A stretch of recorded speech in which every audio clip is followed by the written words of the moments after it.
Hansi Flick vient de confirmer l'excellente nouvelle concernant le recrutement de Nico Williams, et vous pourrez tout voir en détail dans cette vidéo, mais avant cela, parlons d'une proposition totalement inattendue que Barcelone a reçue ces dernières heures concernant l'un de ses joueurs clés, je vais donc tout vous expliquer.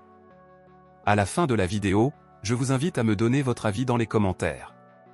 Comme beaucoup d'entre nous le savent déjà, les clubs du monde entier sont très friands de joueurs issus de l'effectif catalan, et l'un d'eux est actuellement la cible d'un club italien, le défenseur Ronald Araujo. Il a été confirmé aujourd'hui que Milan est très intéressé par Ronald Araujo, principalement parce que le joueur est actuellement insatisfait à Barcelone, n'étant plus titulaire. Sachant que Barcelone a l'intention de signer un nouvel attaquant et que Rafael Leao est l'une des options du club catalan pour cela, les journaux affirment que Milan envisagerait la possibilité de proposer un échange à Barcelone, où Barcelone donnerait Ronald Araujo à Milan et en échange Milan donnerait Rafael Leao à Barcelone. Cependant, beaucoup ne soutiennent pas cette idée. Alors, dites-moi dans les commentaires ci-dessous, accepteriez-vous cet échange? Échanger Ronald Araujo contre Rafael Leao serait-il une bonne ou une mauvaise affaire? Donnez votre avis.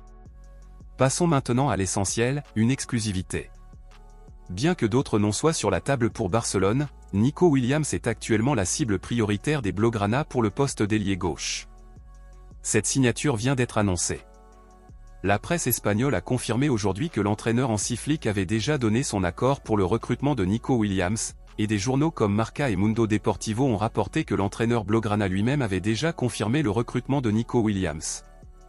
Nombreux sont ceux qui rêvent de voir Nico Williams jouer pour Barcelone, notamment parce qu'il formerait un excellent duo avec Lamine Yamal. Cependant, beaucoup sont catégoriquement opposés à cette signature, la jugeant totalement inutile. Alors, à votre avis, la signature de Nico Williams est-elle nécessaire ou inutile? Êtes-vous pour ou contre? Dites-le moi ici et je lirai votre commentaire, à bientôt dans la prochaine vidéo.